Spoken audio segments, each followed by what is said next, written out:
Good morning, everyone, and welcome to the first Vulio Public Affairs webinar. My name is Adam Bull. I work here at Vulio, and today I am joined by a very special guest who has years and years, if you don't mind me saying, influence in the public affairs sector, Mr. Lionel Zetter.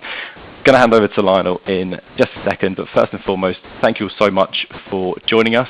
You're in for a really interesting presentation from Lionel, who's going to guide you through his influencing public affairs session. I'll then take over and walk you through the video platform, which is brand spanking new, and I think you're all really going to enjoy taking a look at it.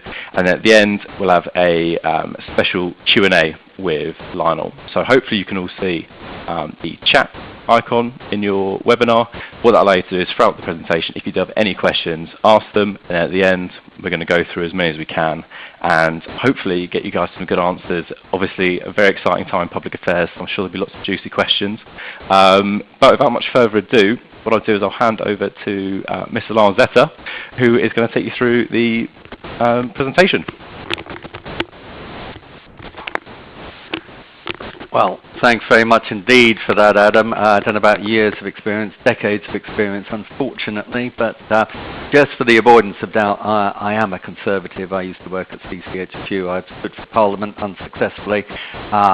Still a member of the Conservative Party, but very much a public affairs professional, so hopefully going to be very much straight down the line. So this workshop, this webinar is all about people who know something about public affairs, like to know a bit more, who are interested in the forthcoming general election on the 8th of June, those looking to use a monitoring and relationship management tool for the first time, or those who are looking to change that platform, and those wishing to find out what alternatives are available. So very much three parts, as Adam has said: introduction to public affairs, overview of the general election, and then the Vulio platform. So moving swiftly on. Okay. Like time lag here, I think. Okay, we're off. To my way of thinking, and I've run a great many public affairs campaigns, public affairs is really about three things. The rule of threes and alliteration all in one. First and foremost is policy. In the UK, general elections are run on a shoestring. Individual candidates can spend a maximum of about £12,000. Political parties can spend a maximum of about £24 million. So although money talks, it doesn't talk loud as it does in America. So what we're all about is policy. We initiate policy, we develop policy, we sell policy. That is the main tool in our army. It's what we have to offer, it's what we put on the table. Jokingly, I sometimes say we develop policy, we try and sell it to government. Failing that, then we sell it to the opposition. But either way, you've got to get that policy noticed, and you've got to get it into the manifesto. We've seen in the last couple of weeks that all the parties are now scrabbling around to finish their manifestos, and they're still very much in the market for ideas. Second P is procedure. Unless you understand procedure, A, you're going to miss out, and B, you're going to look stupid. That's not a good thing. So you need to know that in the House of Lords you can introduce amendments on the third reading. In the House of Commons you cannot. You need to know the difference between an affirmative and a negative procedure. A lot of it is very nitty-gritty and fairly tedious. So you either need to know that stuff, or you need to have access to somebody else who does, somebody within your team or a consultant, or you need to have access to a very good reference book, and I can recommend How Parliament Works, which is written by Committee Clark and published by Macmillan. Final three, P, is the one we're not supposed to talk about, which is personality and people. Public affairs is nowadays a profession, and it is very professional. It's supposed to be about what you know, not who you know, but inevitably it's also about who you know. And that works on two levels.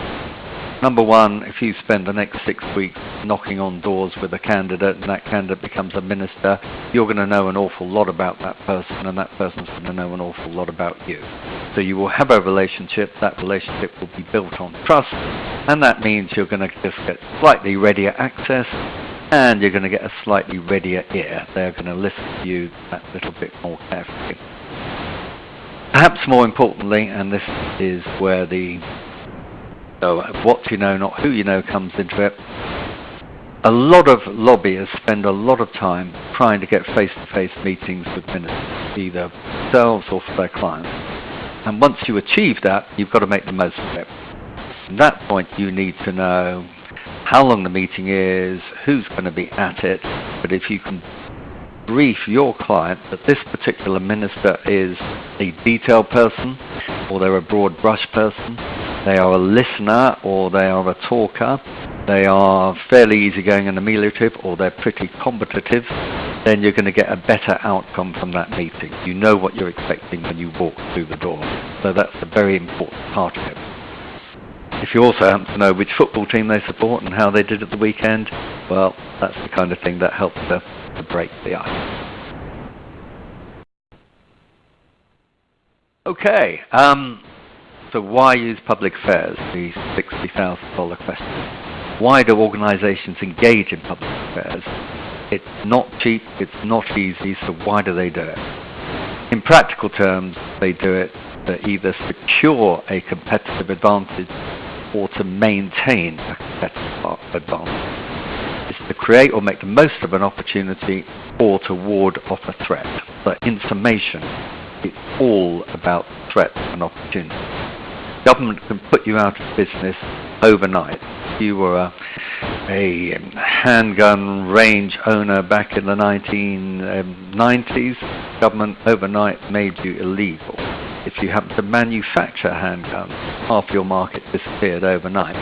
If you're a tobacco company, the government is intent, for good or ill, on restricting who can buy your product, how you can market your product, how you can promote it, how you can brand it. So you're fighting a rearguard action. On the other hand, if you are a defense company, you only have two markets. You have your home domestic market and you have the overseas market. But even the overseas market, you can only sell equipment with the approval of the government. So government is everything to you. If you're an IT company, a management consultant, government's not going to be all of your business, but it can be a very substantial slice of it. So government is huge. It has budgets in excess of £800 billion. It takes that money from the likes of you and I, and it distributes it as it sees fit. Some of that goes to pensions, some goes to schools and hospitals, some of it is discretionary spend. So if you ignore public affairs, you are maybe missing out, you're maybe not seeing a threat that's coming down the line. So there are various types of public affairs campaigns. Public affairs is a branch of public relations about communications, but it's very specialized. I would break it down as follows. Your starting point is contact building.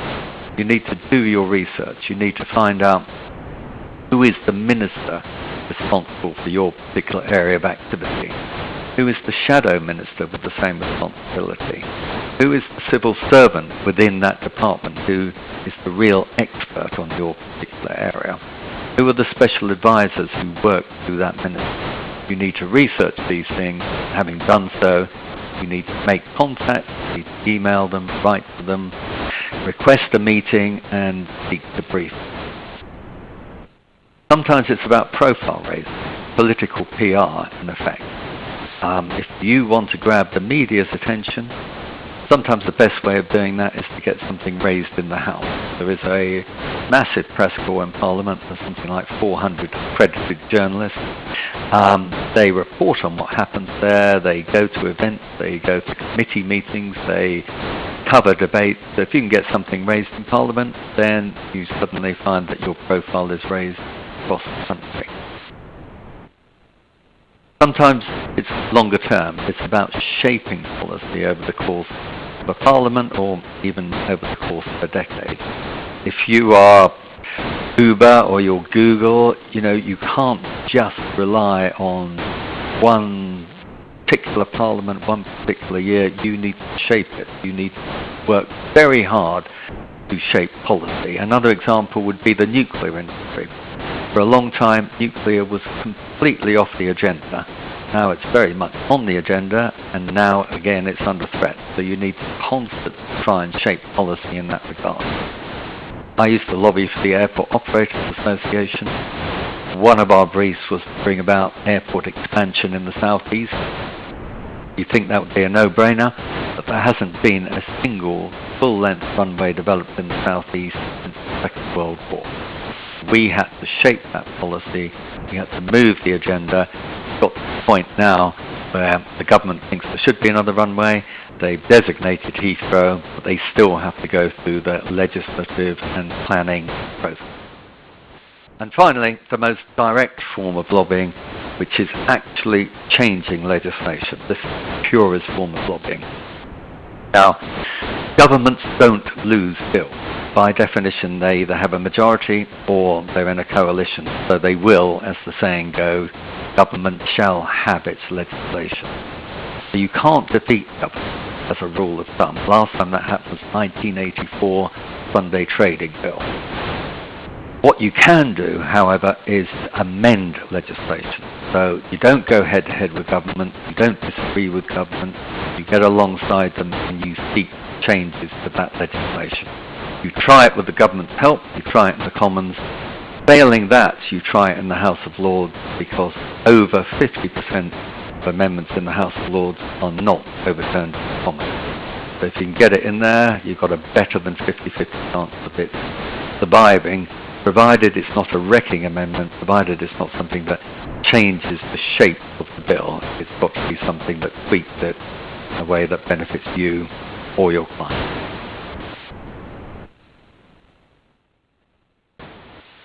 So again, the rule of threes, three main stages of the public affairs campaign. First and foremost, awareness. If government, politicians, and media are not aware there is an issue, then that issue does not exist. You have to bring it to their attention. You can do that through using Parliament, which is tailor-made to have issues raised within it. 10-minute rule bills, early day motions, adjournment debates, Westminster Hall debates.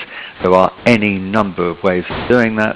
You can advertise in things like the House magazine and Total Politics, things that MPs actually read, Spectator, News Statesman, etc. There are many ways of doing it.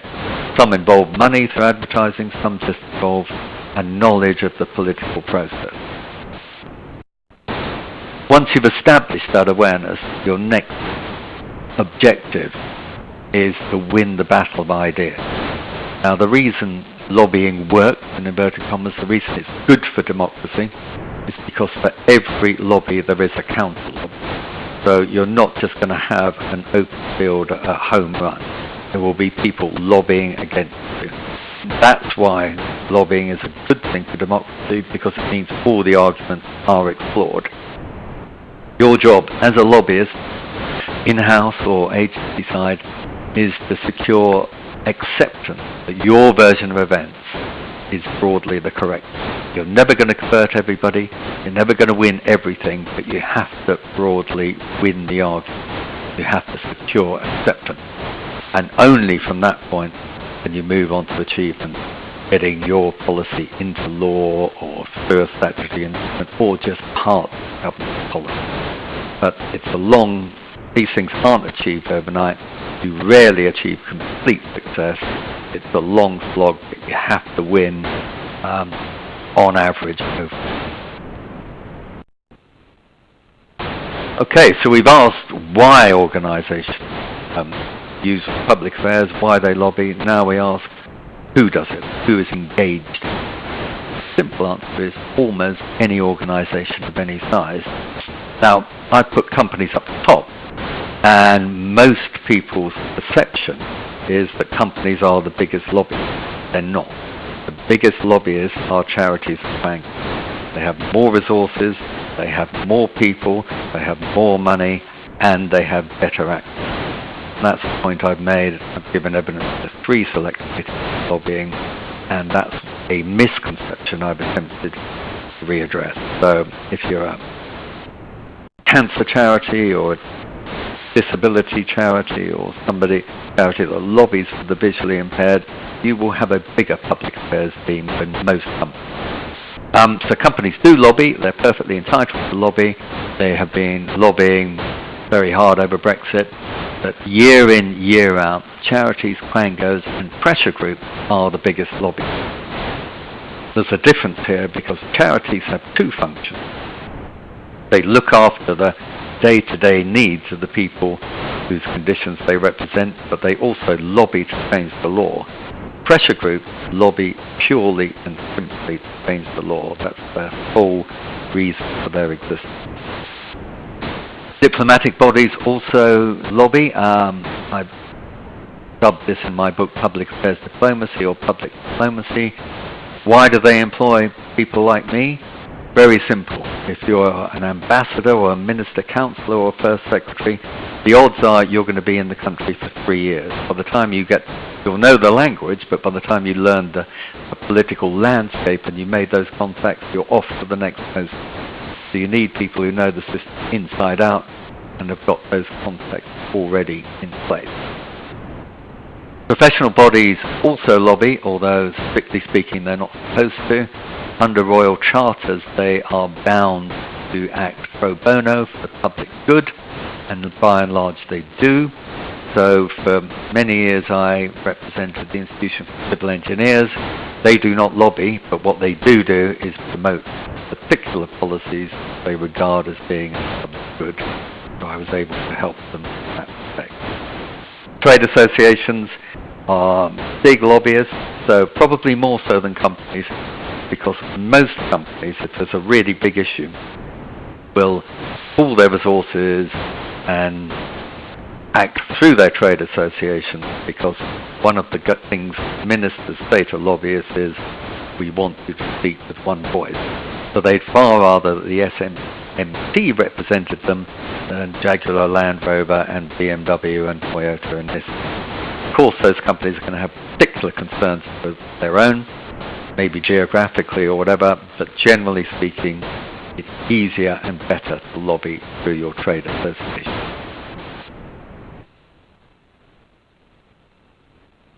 Okay, so the public policy agenda, key decision makers.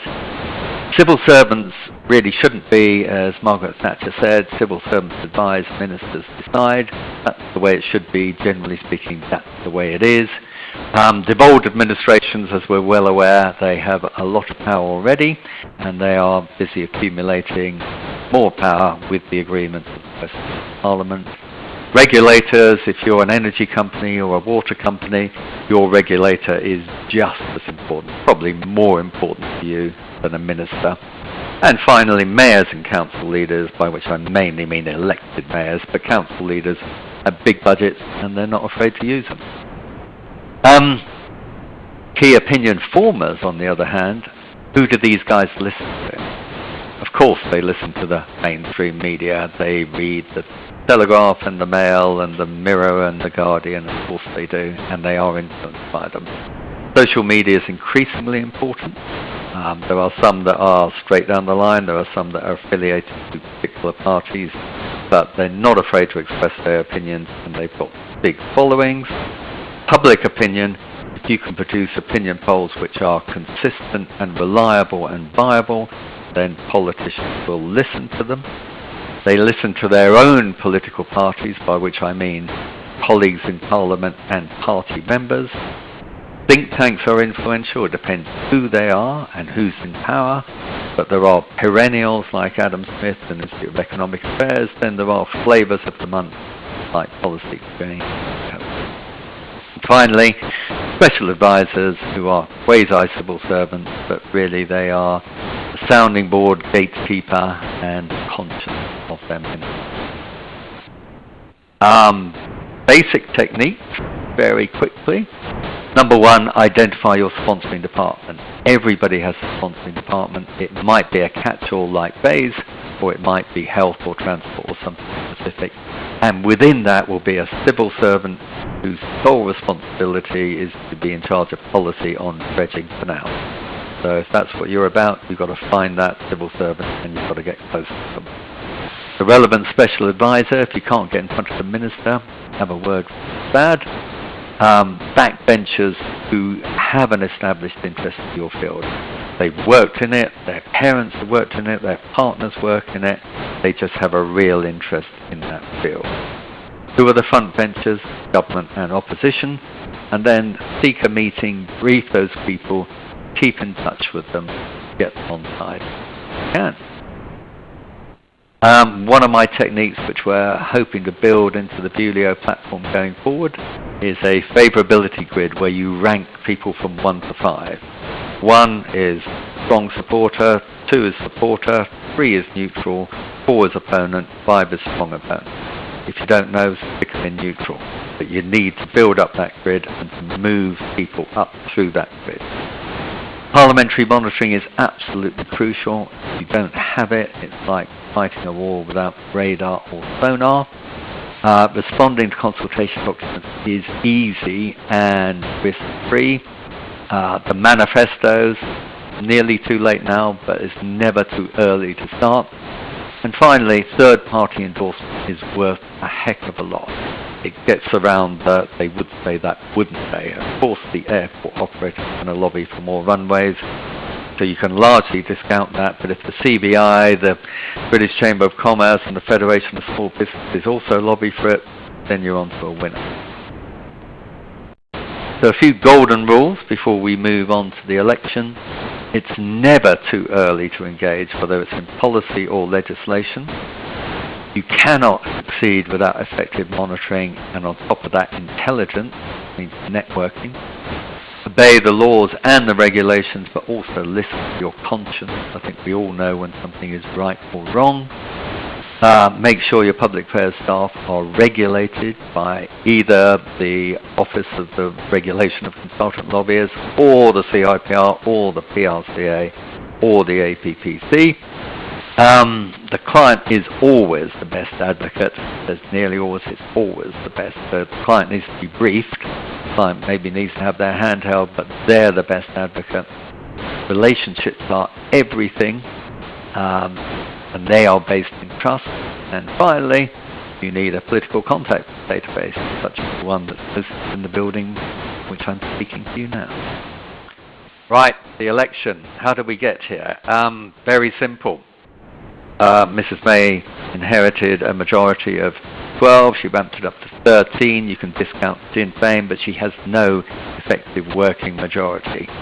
John Major came to power with a majority of 21. It evaporated within 3 years. So she had no choice. What happened to the Fixed Term Parliament Act wasn't worth the paper it was written on. There were 3 ways round it. Either a 2/3 majority, which is what we got, to dissolve Parliament, or a vote of no confidence was overturned within 2 weeks, or the repeal of the Fixed Term Parliament Act. So it was never going to hold the line. What about the boundaries review? That has been consigned to the dustbin of history. Seats will not be reduced from 650 to 600. You'll have a new boundaries review, which will equalise the seats around the existing 650 constituents.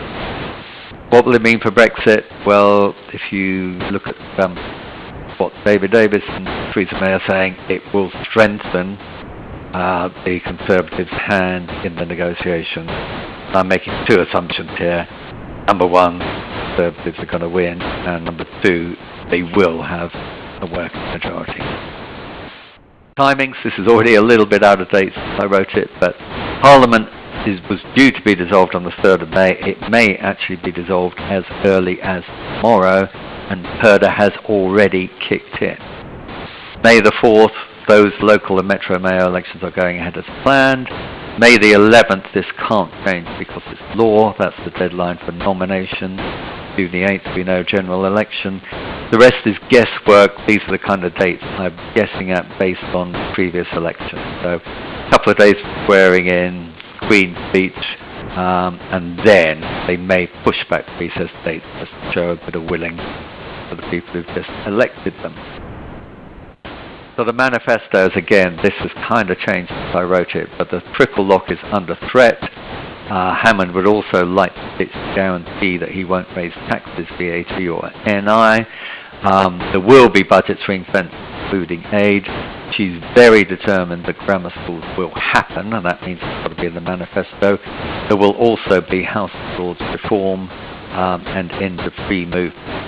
Labour are saying, now they're talking about a cap on energy prices.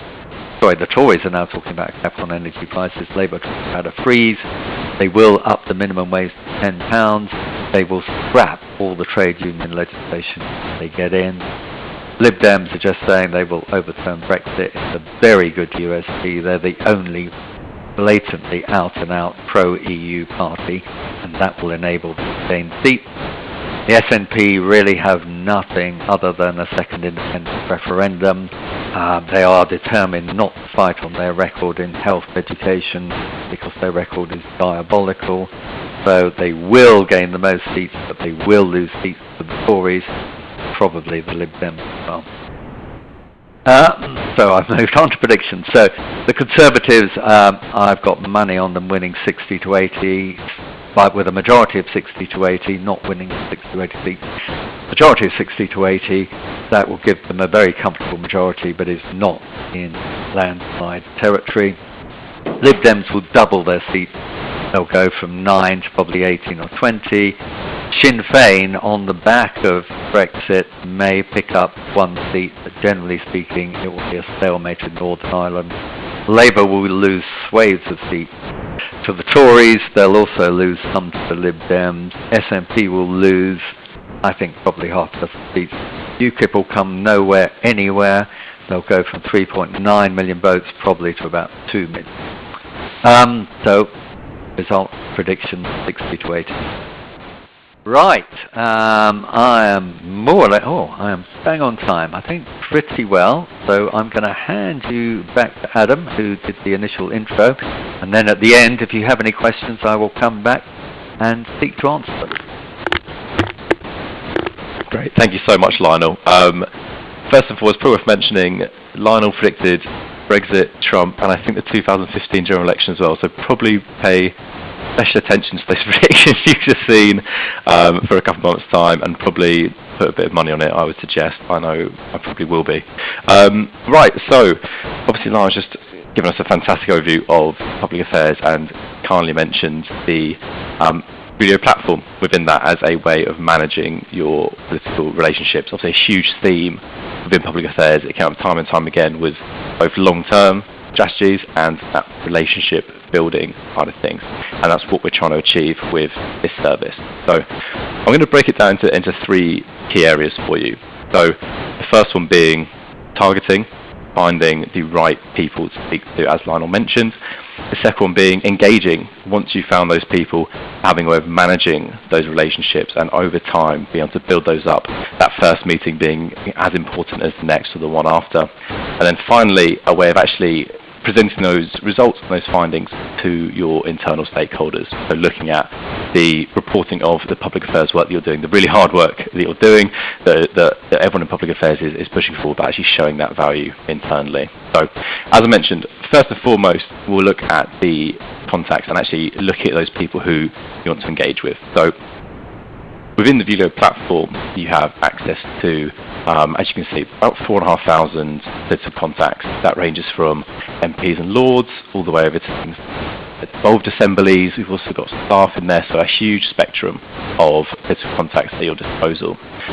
What I'll do is, through the search at the top, we're going to go on to an MP's profile. Whether there'll be an MP in 2 months, that remains to be seen, but for now, we still have a Gavin Barwell. When you search his name at the top, you'll see below Gavin's popped up, but they've also got his staff as well. And they've got their own profiles, so you can engage with their researchers and their assistants. As Lars said, personality and people are so key in this industry. There's no limit to the amount of relationships that you can build. So if we look at Gavin,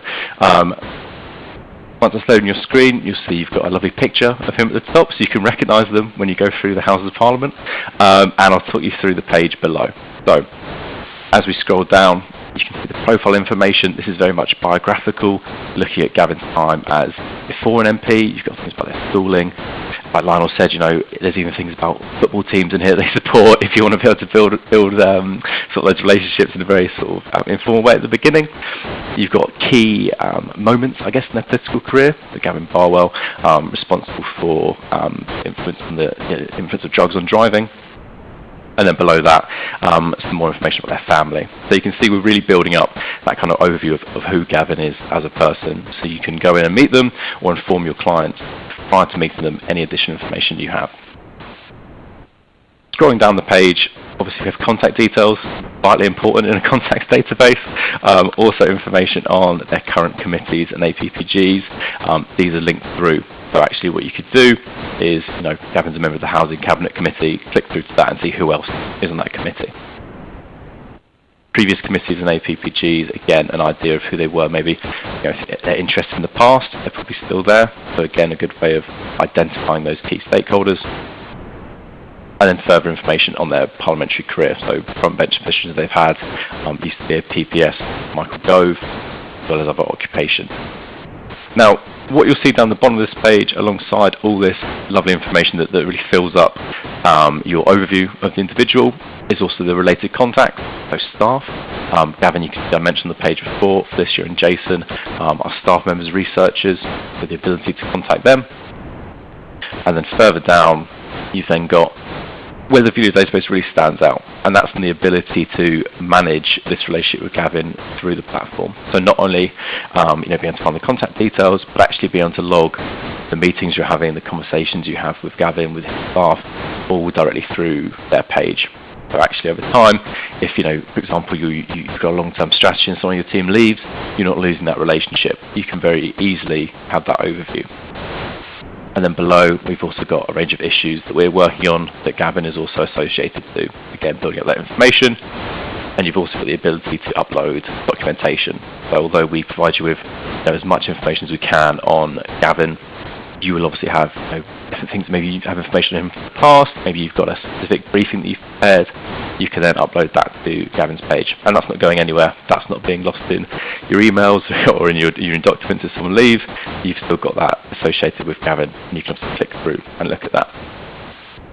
Down the bottom, we've then got the groups that Gavin's a part of, and these are both groups that are already made, so select committees, APPGs, that kind of thing's already in the platform. But also you can see here we've got a private list down the bottom for transport contacts. You can make your own targeted engagement groups. So using a monitoring service or your own means from the past, you can actually begin to build up lists of people who you think are relevant to the issues that you guys are working on. So that's the contact page. As I mentioned, that's the kind of start of your journey through the platform, is finding the people you want to engage with.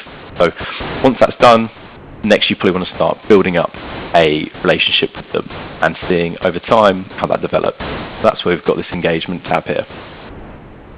This is very much for you to be able to log and keep a record of all those engagements that you've had in terms of your public affairs strategy.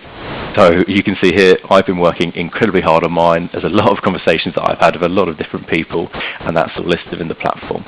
You can obviously search through that. So if, unluckily for Julio, I left, you can very easily see, okay, who has Adam been engaging with over the last few months? Great, we can see that here, Vince Cable, Jessica and Peter Carl. And then you can keep that information in one place. You don't want that information being lost in people's heads, as Lana mentioned. Relationships are so valuable. It is incredibly hard sometimes to begin that relationship. Once you've got it, you don't want that going anywhere. So this is effectively a way of managing those single conversations you have with an individual. What we've also spoken about is campaigns and policy areas and legislation that you want to be able to influence over time. So what we have alongside the ability to log individual conversations is also an issues platform, which is kind of like a foldering system. So you can see here, these are kind of the campaigns or issues or subjects that we as a public affairs team are managing. So they've put a planning bill. More recently and more, I guess, relevantly, the general election 2017 and a more long-term strategy for apprenticeship. And you can see here, I've categorized these within the system. So going back to what Lionel said about, when you're working on a particular legislation, you want to have a complete overview of who said what to who. This part of the system allows you to do that. So if I click into our General Election 2017 issue, what I've effectively done is link in all the conversations I've had on this particular topic into one place. So my team, my seniors can actually log in at any point, take a look at this and see, excellent, okay, in terms of our prospective candidate activity, this is what we've done below. So here are all the engagements that we've had as a team. You can see who they're with. So I sent a lovely welcome back and good luck message to Vince Cable, my local MP, previous local MP, and then also some other conversations that I've had. If we click through to the detail of these, you'd then be able to see the kind of text that goes with it. So you can upload as many notes as you'd like, you can upload attachments, whatever it might be. We've also got a calendar linked into this, key dates. One that none of us are going to forget anytime soon is the 8th of June, which is when the general election is taking place, but also a little reminder for me here on the 3rd of May to send out my support for some of our key contacts. You can also upload your attachments. So if you do have, a key ask for the general election, you can attach that to your issue or anything else, any notes from previous meetings. If it's a campaign, if you've got any collateral you want to store in a centralized way, you can do that here. So it's really bringing together that information. And then what you can do is export this. So if you very quickly, if your director of comms says, what have we done around the general election or the apprenticeship levy or whatever it might be, you can go into your Vulo system, pull this information off, and then send it them straight away. And that's it. There's no looking for emails, there's no conversations with colleagues, you can do that in a heartbeat. I've also got listed over here any related contacts. So over time, if you're a charity or an association and you ran a campaign a few years ago, you might want to look at actually who did we consider our key targets for that. Has that changed? Are these relationships worth revisiting? Whatever it might be, you can have those listed there. That really is all for your public affairs corporate memory. I'll just close that down. The final part I want to show you guys on the actual engagement is our releases. So once you've targeted your key MPs or your lords or your staff, actually communicating with them and sending them updates from our system. The main benefit to doing this is we have email tracking as standard. So if you do want to send out an event invite or your key manifesto ask, I know Lars said we're getting close to the deadline now, but there's still a bit of time if you want to. You can pull together your list of individuals, type your release in the platform, send it out to whoever it might be. You can also add your own contacts to the system. As I mentioned earlier, Vince Cable is not necessarily on our database because he's not an MP. However, I know he's someone that I want to engage with and want to build a relationship with now, so I've added him as a contact.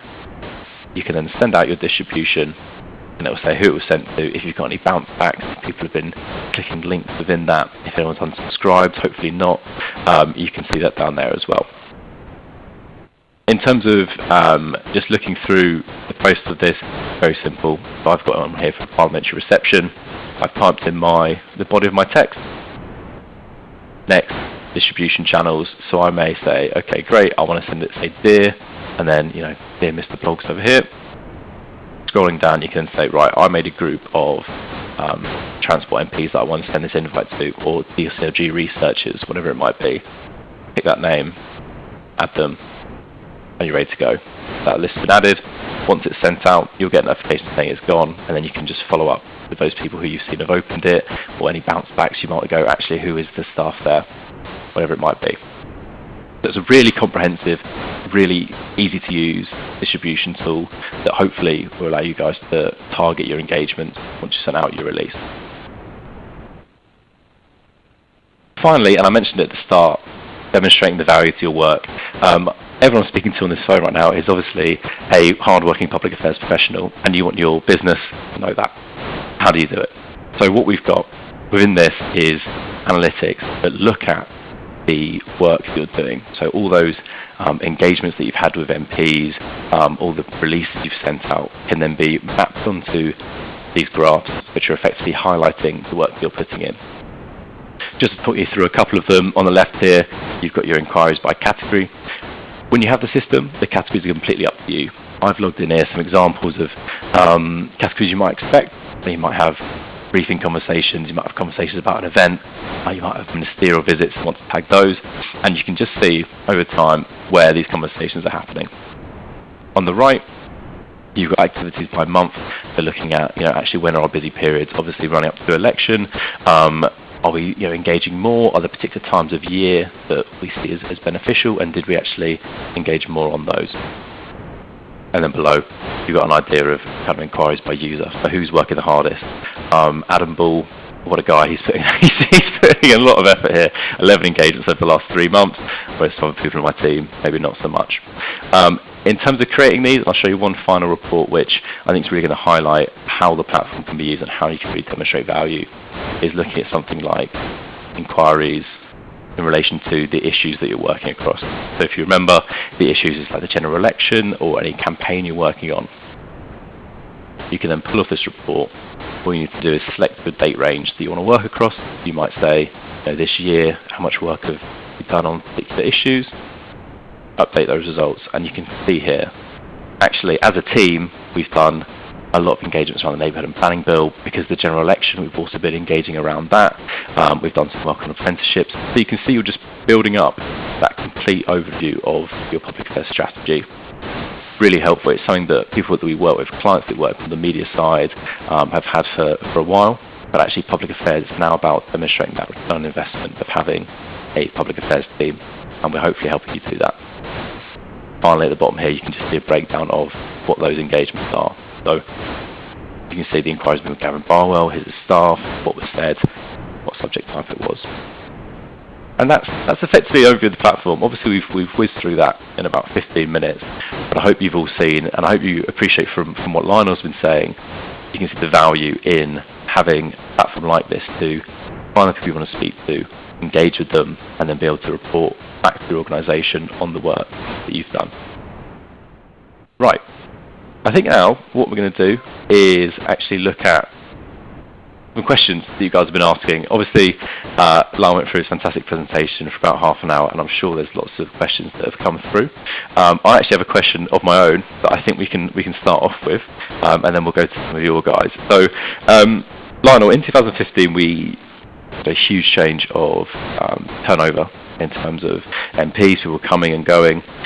How many new MPs do you think there are likely to be after June the 8th?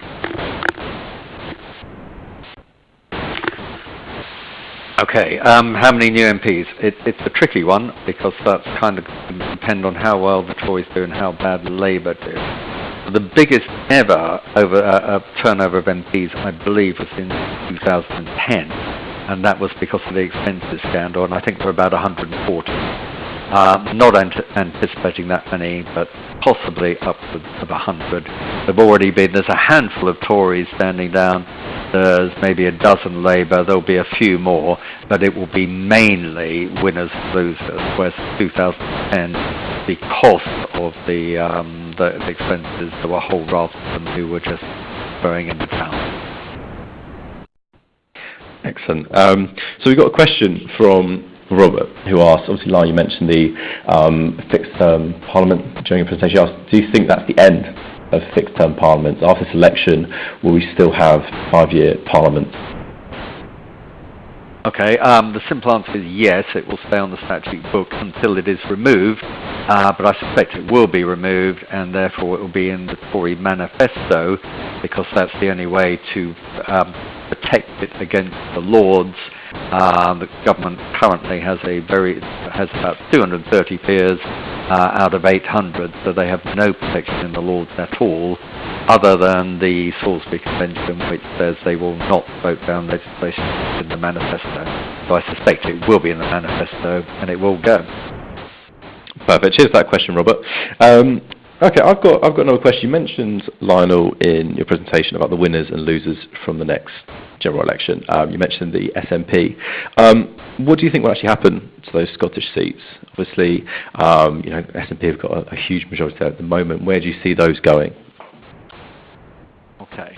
Currently there are only 3 seats in Scotland not held by the SNP, 1 Labour, 1 Tory, 1 Lib Dem. Labour may lose their existing seat to the Tories, in fact. Lib Dems may make gain, but I'm anticipating substantial losses by the SNP, by which I mean half a dozen or so seats. For the reason which I sort of referred to early on, SNP's record in government is not good. They spend more money on health and education than anywhere in the UK, but the record, the achievement the results are very poor. So they will go purely on independence.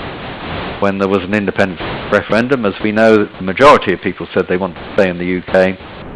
So a lot of those votes will go to the Tories. And also Ruth Davidson is a fantastic campaigner. She's detoxified the Tory brand. She's very punchy. And I think she'll be extremely popular. If you had to put a number on it, how many Conservative seats in Scotland? Okay, so going from 1 to 8. 8, right, that's another bet for people to put on. So we mentioned Scotland just there. Wales, what about there? Right, Wales is...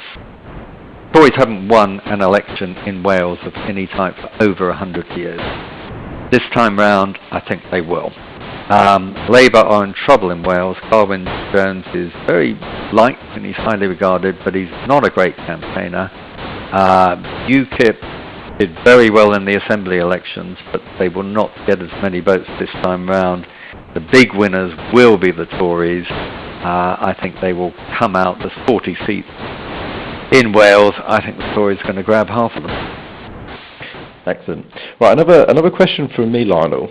So in 2015, professional dancer Ed Balls lost his seat. And more recently, Zach Goldsmith obviously lost the mayoral race and lost his seat. If you had to put your hat on now a high-profile MP who you think's seat is at risk, who would you say? Well, okay, well, I think Mr. Corbyn is safe. I don't think, I mean, barring peculiar local circumstances, the Tories are not going to lose many seats, if any. So if there's going to be, Lib Dems are going to gain seats. So it's between the SNP and Labour. In Labour terms, although I hate to say it because he's a great chap, the guy whose favourite to take over as the next Speaker of the House of Commons, Lindsay Hoyle, is Tory target and he's in trouble. From a personal point of view, I hope he survives.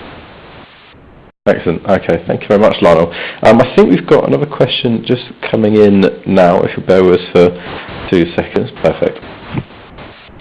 Okay, so this question is, when Labour loses a general election, will this be the end of Corbyn's time as Labour leader?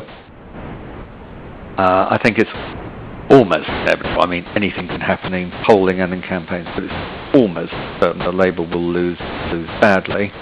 What is by no means certain is whether Jeremy Corbyn will go. A, because he's quite stubborn, B, because he will blame it on Mandelson and Blair and the mainstream media. But more importantly, his job is to hang on till the Labour Party conference in late September, because at that point there will be a rule change on how many MPs it takes to nominate a successor. That will be reduced drastically down to probably about 10 or 12 MPs, and at that point he could, should he be so minded, stand down safe in the knowledge that there would be a left-wing candidate who would then probably be re-elected by the mass membership. So if I were a betting man, which I am, I think he will still be in post the Labour Party autumn. Perfect. Right. Number one, do you think Labour's performance in Wales will be as disastrous as yesterday's poll forecast? No, I think that was an extraordinary poll, and I don't think so. Labour haven't really started the campaign in Wales. I don't think it's going to be a landslide or a drubbing, but as I say, I think the Tories are going to come across as the biggest party and possibly the majority of seats. Excellent. A more super question here about kind of public affairs in general. So, how should organisations with royal charters position or frame their lobbying activity? Yeah, now that is a very good question, because as I say, they do not. You know, there's a difference between a royal chartered body and a trade body. Trade bodies are naked advocates of the commercial interests of their members. Professional bodies cannot do that, or they risk losing their royal charter. So like I said, I represented the Institution of Civil Engineers. founded in 1809, the world's biggest professional body, represents 90,000 civil engineers, all of whom want to build things. But they have never, to my knowledge, and certainly since I've been engaged in them, promoted a policy just because it's going to create jobs for their members. What they do is to have expert panels that look at things like climate change, that look at things like flood defences, that look at things like nuclear power, and then when they are satisfied that the conclusions they have reached are fair and professional and have been peer reviewed, they then need to promote them very actively. There's no point in producing really learned authoritative reports if you don't promote them. So that's when you hire a room in the House, you approach the chair of the select committee and say, would you like an inquiry on this? You go on radio and TV to promote it. So you are promoting it, you are using PR, you are using lobbying tools, but you're not doing it for the normal reason, which is to make money or secure money for your membership. Fantastic. Lionel, I think that's it for the questions. Thank you so much for joining us. I hope that everyone has found that as useful as I have. Sat next to Lionel, certainly provided us with a lot of information. Everyone who has listened and is still with us at this point, thank you so much for joining us. We at Vulio do love doing these webinars, and we really enjoyed getting in the guest speakers. So please do keep an eye out, and if you do something in the future, please do sign up again, because we'd love to have you. Thanks very much, Adam, and thanks everyone who joined us. Have a good day, have a good week, and enjoy the election campaign. It's going to be fun.